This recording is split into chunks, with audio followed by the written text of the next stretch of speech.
Hello, and a very warm welcome to everyone who is joining us today. First of all, I'd like to say sorry from Christina from the Association for Art History. Unfortunately, she's experienced some difficulties at her end, and although she can see us, she can't at this moment hear us. I think she will try and join us at some point. Helen, can I ask you to share our presentation if that's okay? Thank you Sure, very much. absolutely.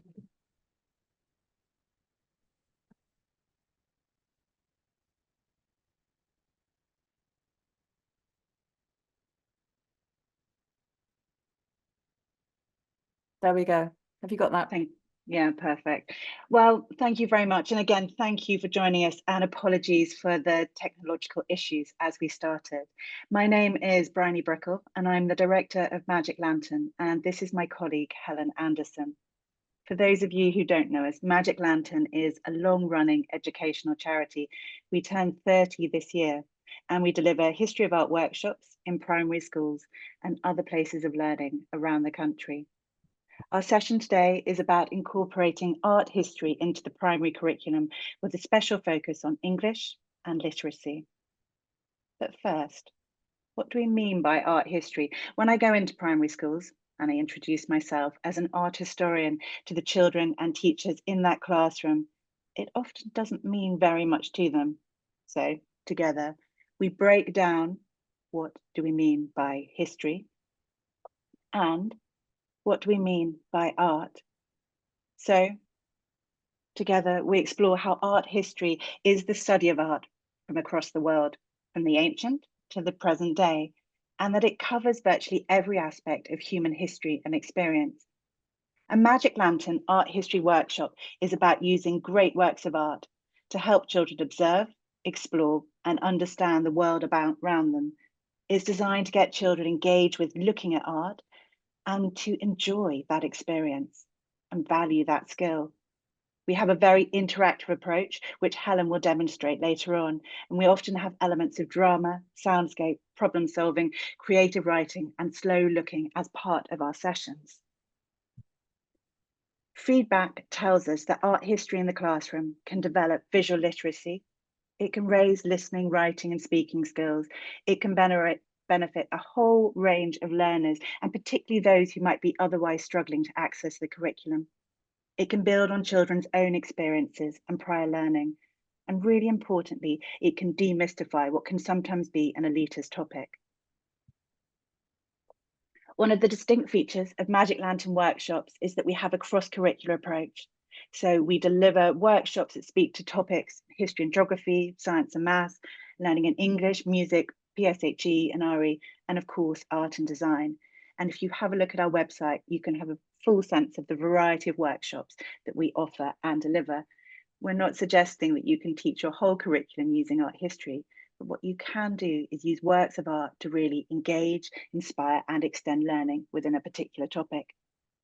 Today's session is going to look at how you can use art history in English and literacy, and in particular, think about opportunities to consolidate taught literacy skills, such as speaking, listening, and writing. My colleague Helen is going to lead the next part of the session. We're going to look at one work together, which is essentially going to read that artwork. She's going to use quite a structured approach and have a toolkit of questions, which we'll be providing you with at the end of the session.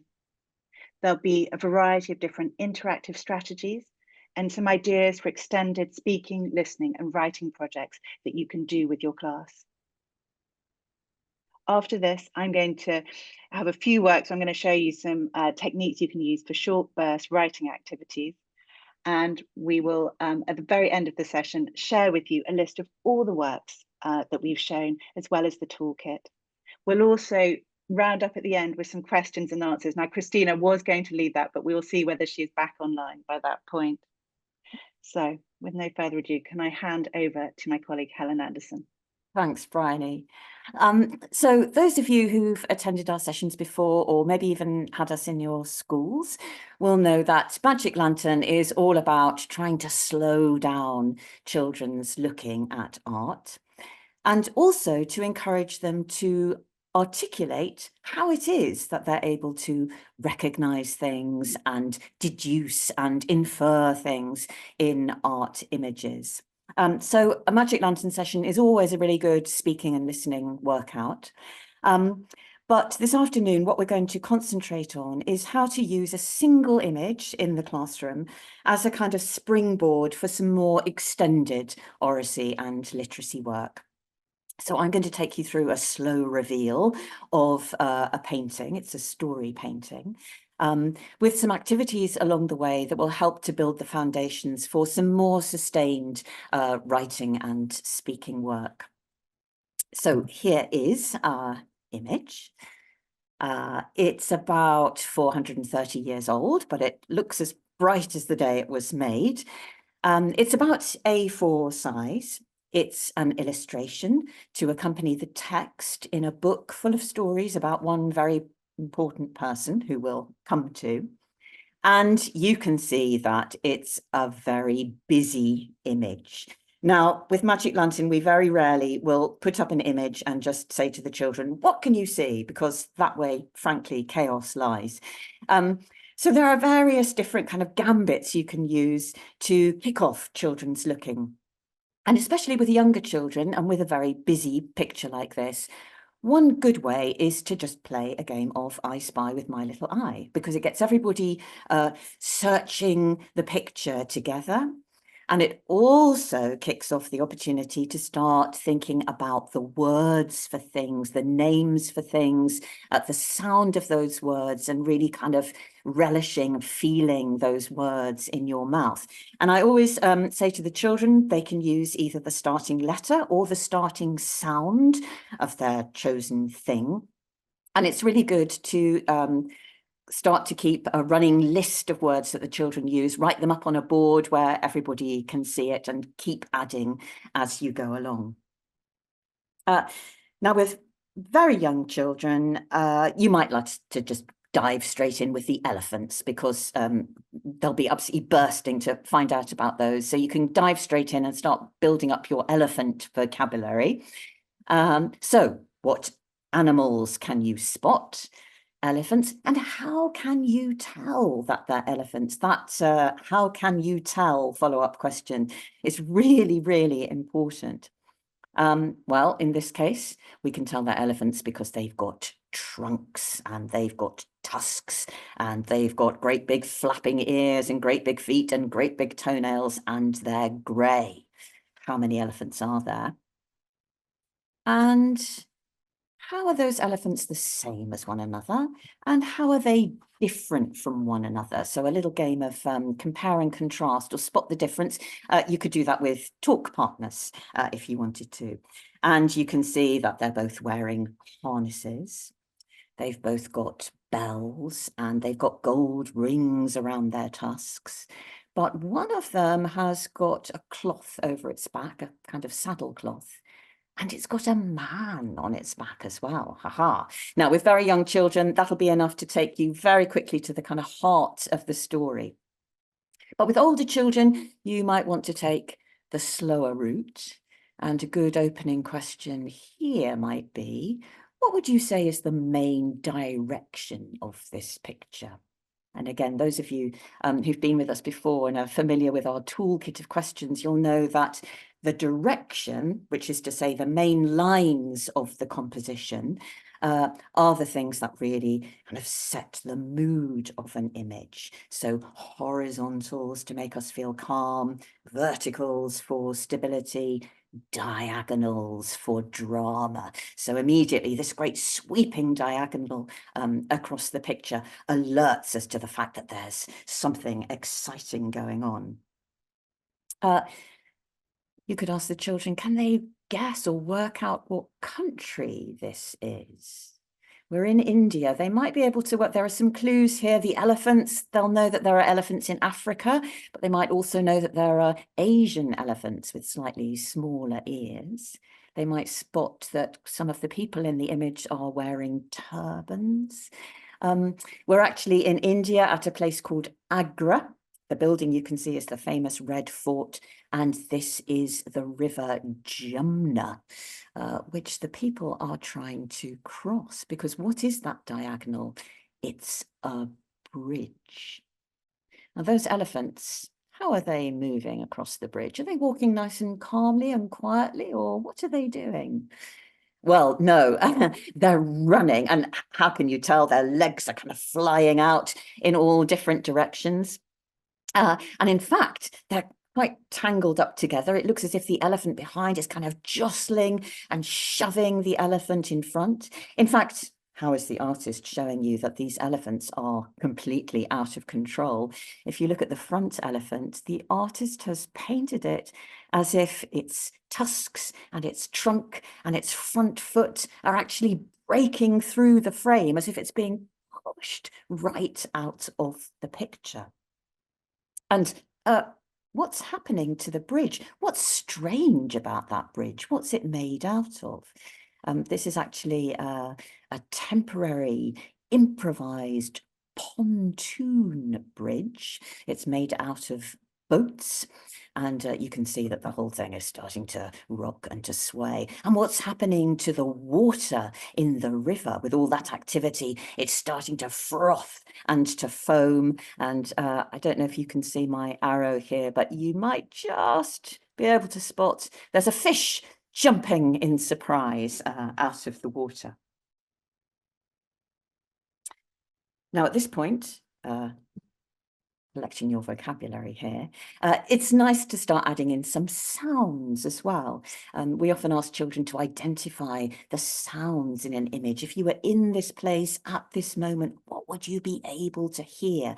And we kind of get them to be a human orchestra and make the soundscape of a picture. But in this case, we're looking for good describing words as well. So the trumpeting of the elephants, the thundering of their feet on the rickety bridge, the creaking and the groaning of the wooden boats, the jangling of the bells, the yelling and the shouting of the people. So now it's time to zoom in on some of those figures in the picture. So have a look here. Have a look at the man at the bottom in the pink tunic and the green leggings. What's he doing? Why? What do you think he might be saying? Or the men up there holding onto the boats, what are they trying to do? How can you tell? What might they be saying? And here are some ideas for you. In the classroom, we just hold up a cardboard cutout of a speech bubble or a thought bubble against the screen and invite children's suggestions. You can get them to just call out, or it might be nice to ask them to write their suggestions on their individual whiteboards and hold them up for everybody to see. Here's another one for you. Have a go at this. See what you think. What could we be giving people here to say or to think? Here are some suggestions. And just take a look at the man who's swimming there in the river with his magnificent moustaches. I don't know whether you agree with me or not, but I like to think that the swimming man there is the same as the swimming man down here. And we know that these painters did sometimes do this kind of thing. They would repeat figures around a picture to really make the thing feel action-packed. It's rushing around all over the place. So once you've started to get the children thinking about the body language of the figures, imagining what people might be saying and thinking, you can move that on a little bit further and maybe have a game of posing and interviewing. So get all the children up on their feet. Ask them to choose one figure in the picture and then strike their pose. And then you can go around pretending to be a roving reporter with your pretend microphone, move amongst them and conduct some quick chats or interviews with people. So, excuse me, sir, I'm from New Delhi Television. Can you tell me, why are you running?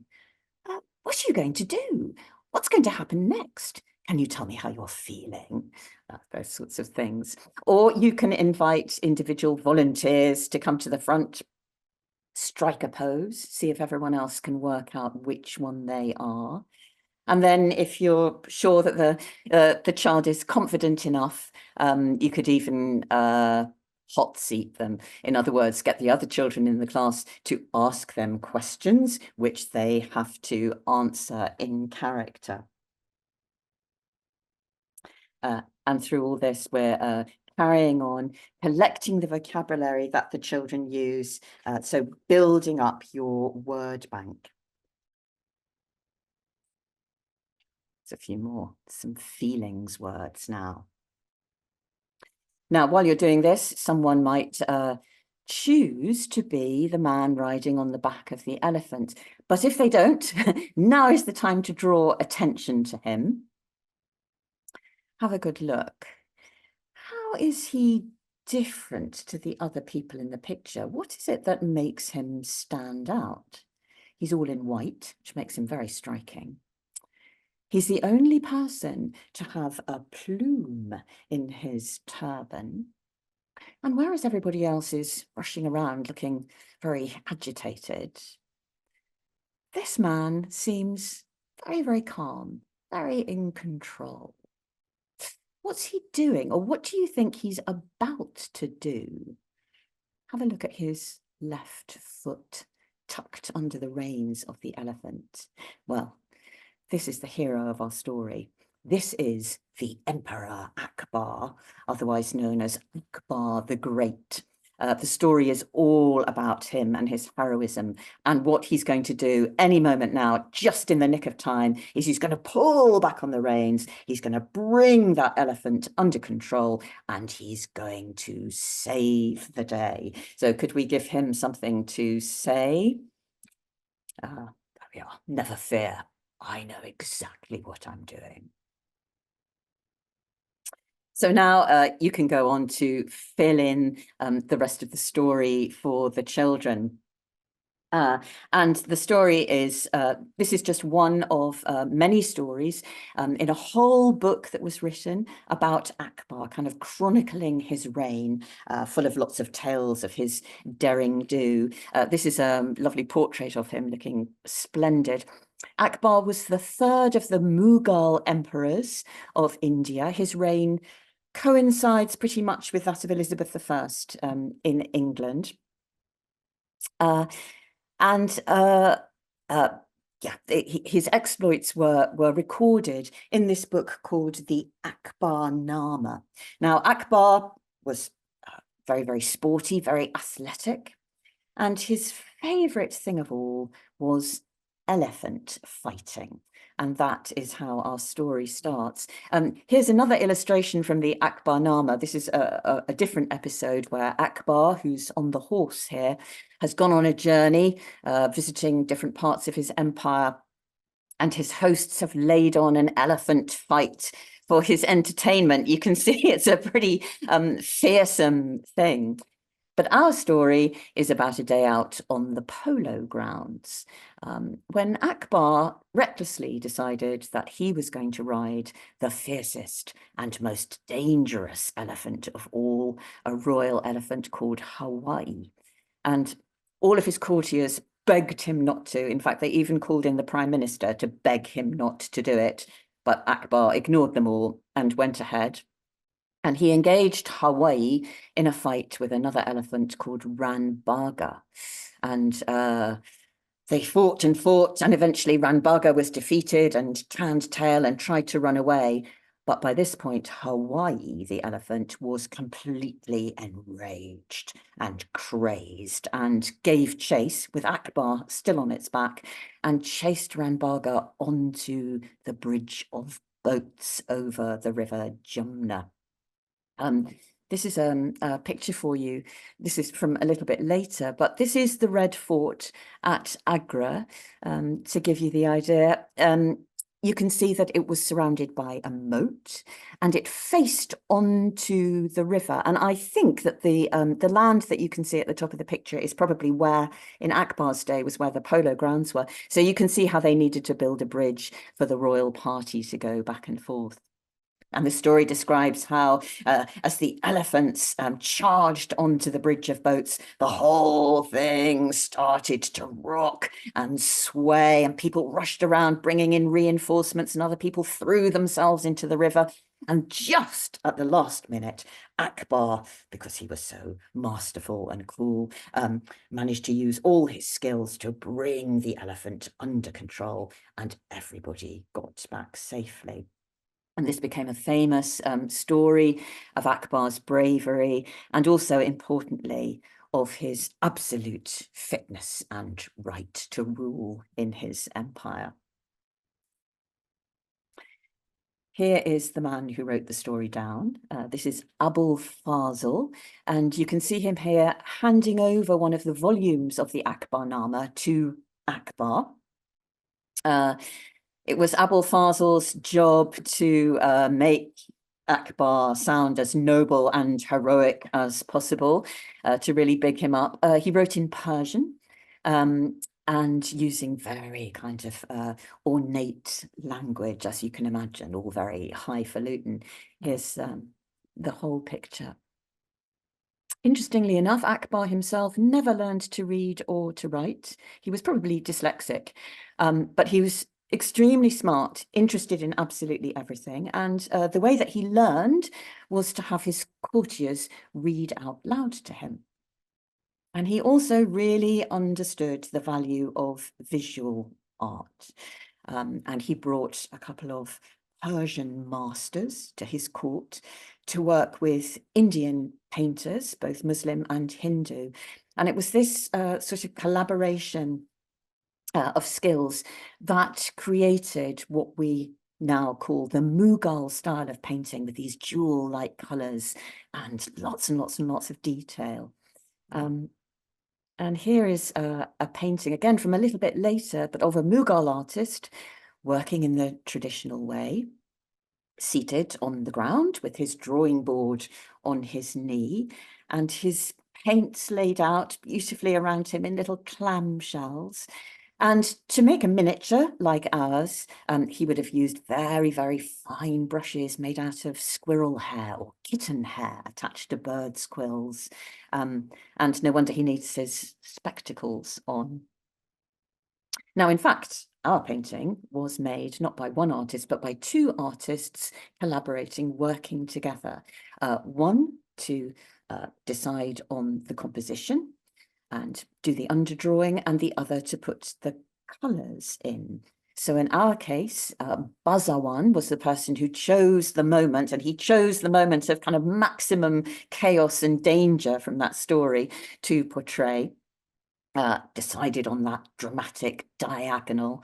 And then his colleague Cheta was responsible for distributing the colours, which is another way of leading our eye around the picture. And we really like to invite children up to the screen to dry paint over the image, so using fine brushes to follow the details around, and they could perhaps follow the colours to show how the painters have arranged things to help us to read the story as clearly as possible. So now that we've got to grips with the image, we can start to think about the opportunities that it might present for some more extended speaking and writing work. And one of the things that I'm really struck by in our painting is how it not only amplifies the story, but it opens up the possibility of multiple viewpoints and multiple different versions of the same set of events. And also the chance to explore some different kind of registers of speech and writing. So here are some ideas for you, based on the idea of eyewitness accounts.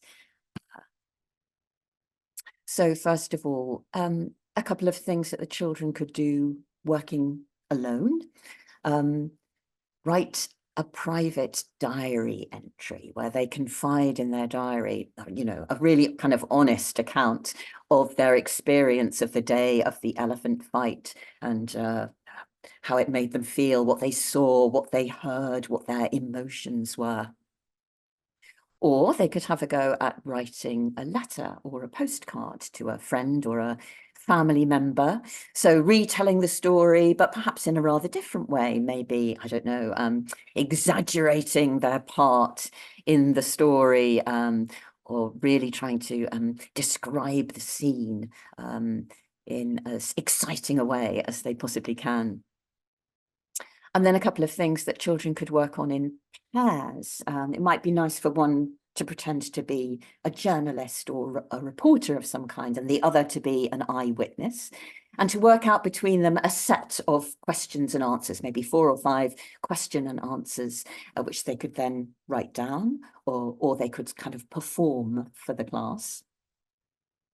Or perhaps choose to be 2 eyewitnesses comparing notes later on about what their own experience of it was, and perhaps what they were thinking, what their real feelings were about the emperor. So having a bit of a gossip. And they could create a script, so a little bit of dramatic dialogue, and perhaps reenact it for the class, or even audio record it as a bit of radio drama. Now, there's plenty of characters for the children to choose from in our painting, but if you wanted more, you're in luck, because as it turns out, our picture is just 1/2 of a double-page spread. It's a 2-page composition, a bit like a comic strip. So the pictures don't join up precisely. You can see in the image on the right-hand side, what Basawan and Chetar have done is to zoom in on the onlookers. So these are people who are watching as the events on the bridge unfold. Most prominently in the centre there is the Prime Minister, who I think is probably having to keep his feelings for himself. And I rather like this idea of people saying one thing and thinking another. And some more characters for you here. I've given a thought bubble to the elephant because I'm sure that some of the children would like to write from the point of view of one of the elephants. You might have noticed, by the way, in these pictures that some of the figures are lightly pressing a finger to their lips. And that was actually a convention in Persian painting to convey emotion. But I like the idea of sort of contained or suppressed feelings that might burst out of somebody at any moment. So the difference between what an eyewitness might say on the record and what they might say off the record. This whole situation was actually entirely of Akbar's making. So, but would anybody dare to mention that? Oh, here are some, I was thinking about different kinds of media outlets. So something that the children could do, perhaps working in larger groups, is to have a go at preparing a news report, maybe a television news report with one of those on-the-spot reporters. I'm down at the River Jumna. So really kind of conjuring up the scene for people and describing its aftermath, maybe having a word with 1 or 2 eyewitnesses. You could even film a news report like that, or you could make a report for children's news round, so something very kind of clear and factual, or have a go at recording a podcast episode with some nice juicy sound bites from eyewitnesses, and you could maybe even add some sound effects to go with it. And then maybe again a group thing, or perhaps even a whole class project, have a go at mocking up the front page of a newspaper. And again, think about the tone. What kind of a newspaper? One of those very serious and sober ones, or ones with kind of screaming headlines. And I had to go here, as you can see, I had some fun with alliteration. So pontoon peril, aggro at Agra, I was particularly pleased with. And then last of all, I thought about some really thoughtful writing from the point of view of either Abul Fazl, so retelling the story in as kind of beautiful and flowery and elegant language as you can muster. So using the longest words, having a go at inventing some metaphors and similes. Abul Fazl, in his account, he describes Akbar as a rock of firmness. And he describes Hawaii, the crazy elephant, as being as fierce as fire and as swift as the wind. And then my last idea was to think about things from the point of view of our artists, Basawan and Chattar.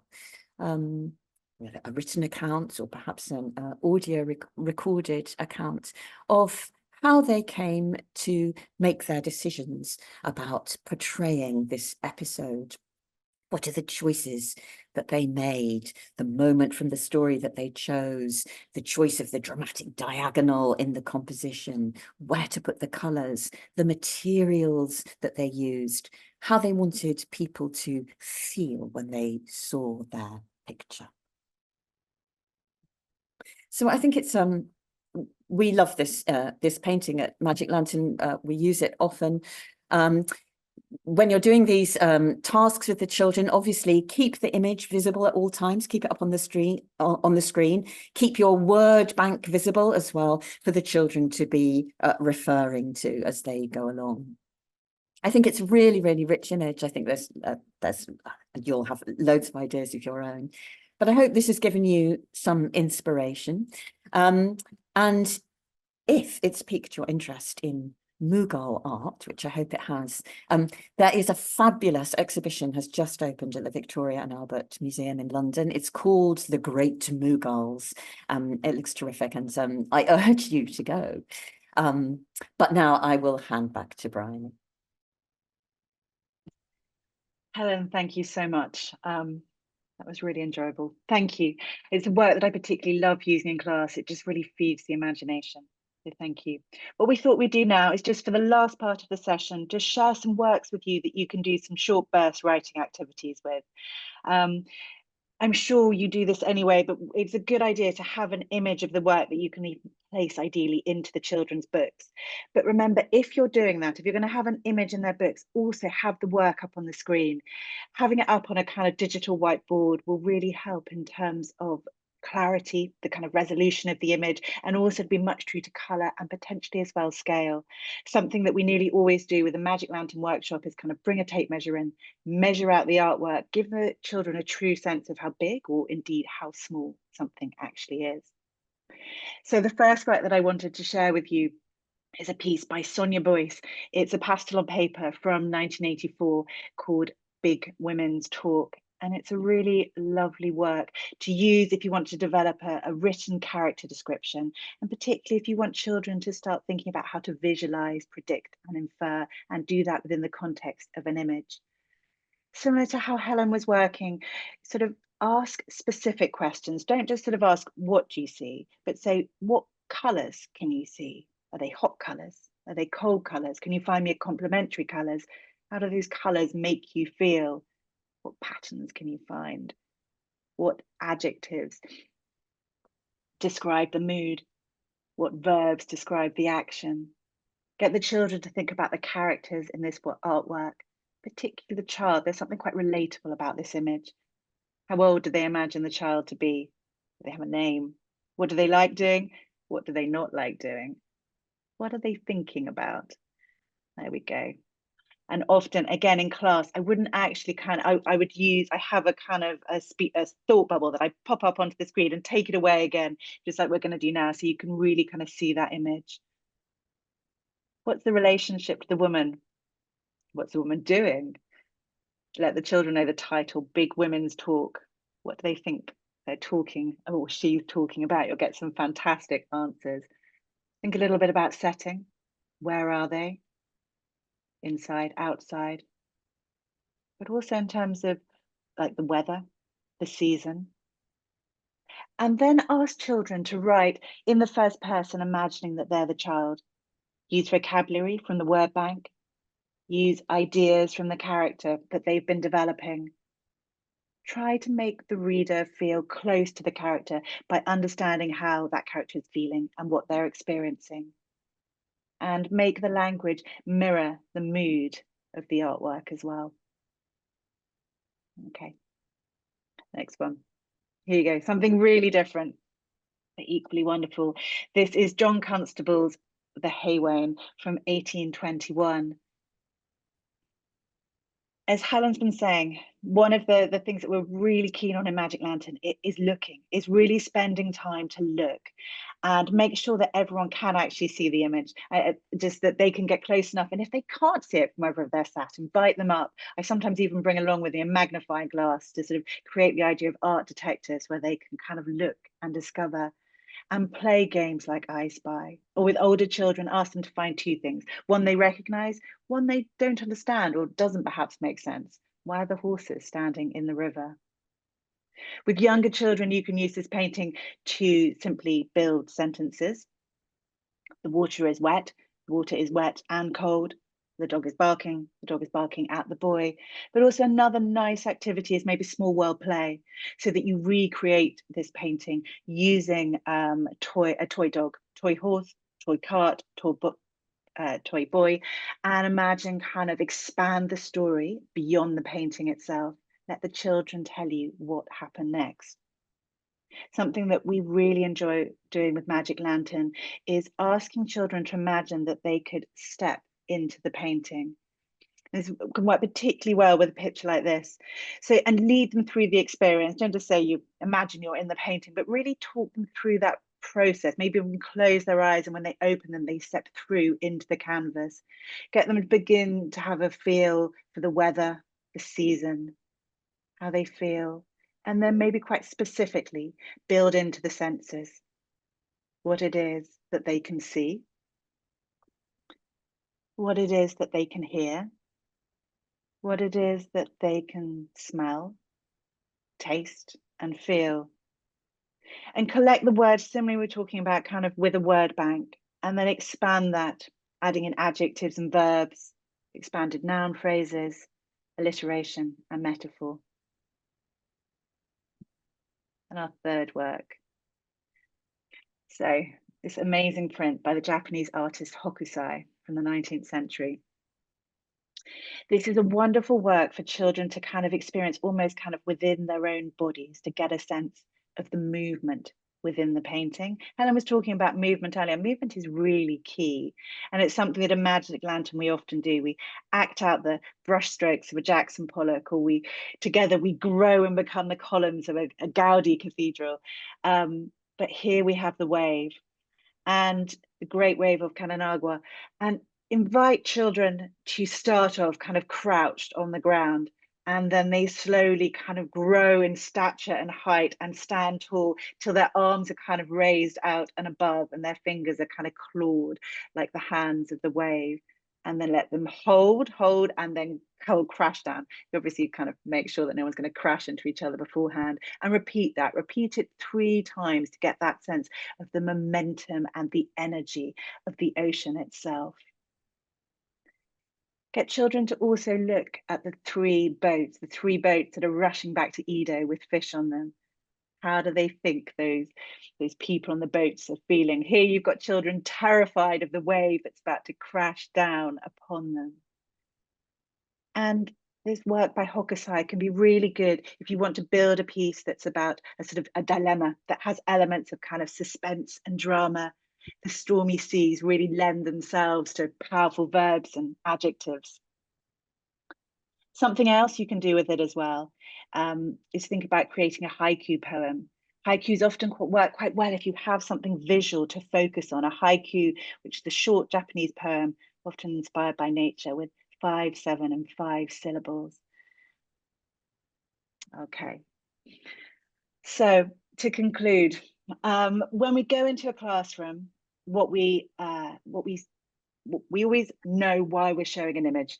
You need to kind of know why you're showing something. What do you want the learning outcome to be? Prepare an image the way that you prepare a lesson. Think about structure, but also make sure it's suitable for the children that you're going to be working with. Make looking active. We've gone through lots of different strategies today, but I think one of those key ones is language and questioning. Language really underpins a lot of Magic Lantern activities. what you see and developing visual literacy at this age is more important than knowing the names of individual artists and dates. And so at Magic Lantern, we always start with the image. Then we will move into kind of learning the stories of the creators themselves, but start with that image. It's a great entry point. Never forget that what you're looking at has been made by an artist.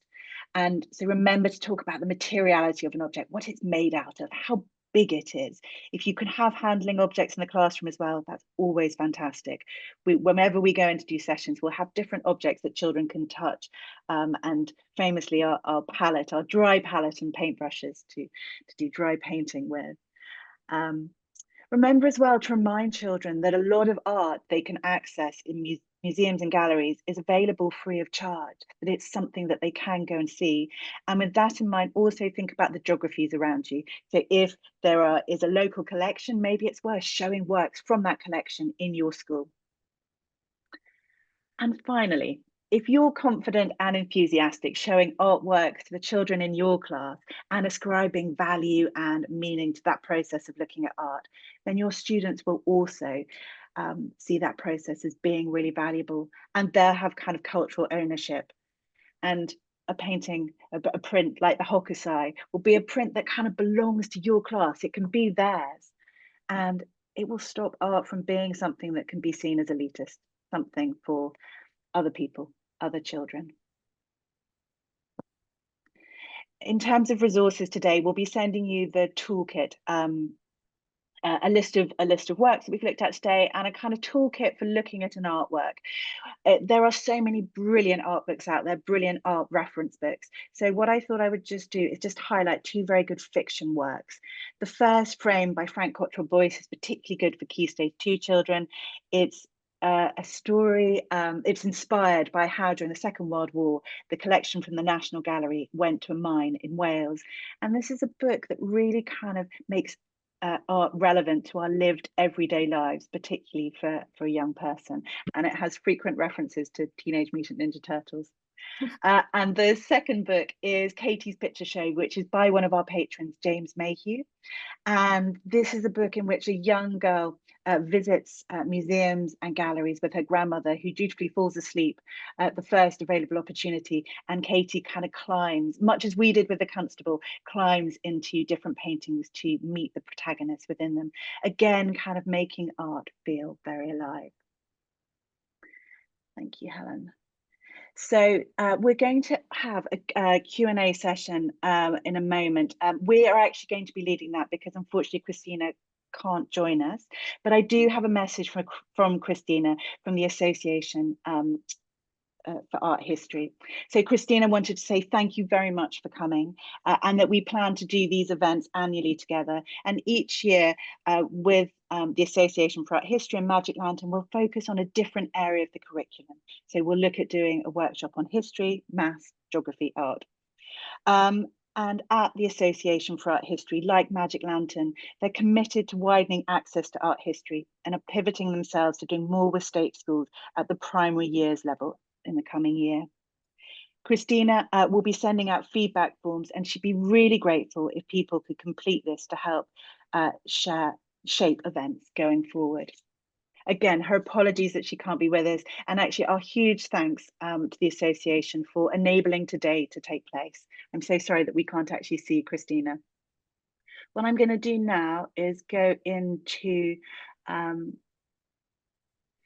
just going into some of the questions. I've got a question here from Olivia asking how long our sessions last. So our sessions for reception and year 1 last 45 minutes, and from year 2 to year 6, they last an hour. I have a question here as well about criteria in terms of the artworks that we show. And I think something important to note is that when we are bringing artworks and kind of developing a session for a class is that we're really conscious of making sure that we have works that are kind of representative of a sort of global majority, that we're not kind of showing an art history session that only has sort of white European men in it. That's certainly something we're very conscious of. I think geography is very important as well. We work across the country, and each of our workshop leaders work in different regions. And within that, we'll often choose works kind of within our locality as well, or if they have a particular significance. I happen to live in the village that Christopher Wren was born, so my local schools are always very keen when I do the Fire of London that I sort of that we really talk about Christopher Wren. And I don't know if that appetite is strong elsewhere, but yes, there's a sort of local interest.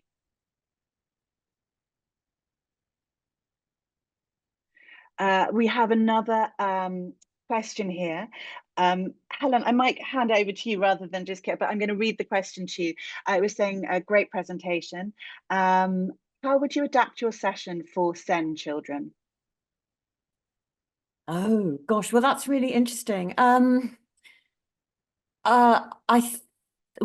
Yeah, it kind of depends on their needs, obviously, but I think that thing of making it as active as possible and kind of extending, just constantly extending invitations to children to participate or not, if they don't want to.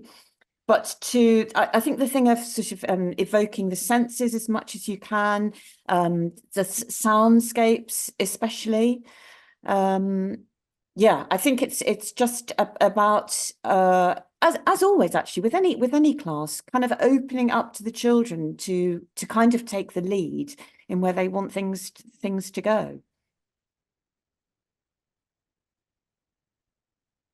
I think something also about when we're delivering sessions in schools is that there is element to which they are bespoke, that we're really kind of responding to the needs of that particular audience, and that it's not a kind of set delivery that doesn't sort of change, that it's really kind of working with the audience kind of in the year group within that room and the needs of those learners as well. And I think especially with SEND learners, sometimes the sessions will perhaps be shorter as well. And the kind of some of the physicality that we'll kind of bring in, sort of really kind of feeling kind of artworks kind of within our own bodies as well. Perhaps less of an emphasis on language. That would be true.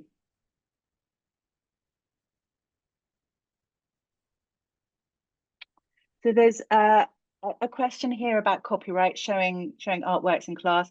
So you can, in order to show artworks, because you're showing them for kind of educational purposes within your classroom, you can actually, if you're using the digital whiteboard, you could directly kind of open sort of the National Gallery's website and take advantage of the amazing kind of facilities they have there to be able to zoom in on an artwork. Museums and galleries want to engage kind of young people, children and schools with looking at their artworks. So if you go direct to their websites, you'll often find that that's a really good resource for finding an image and then being able to share it with your class. And I think it's just really always trying to have the best quality image that you can get up on the screen. That can make a real difference. If you have a poor quality kind of printout, that can really take away from the image itself.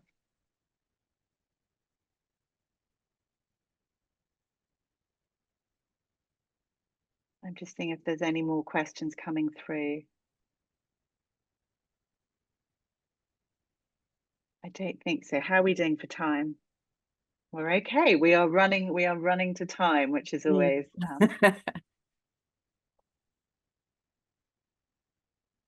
no.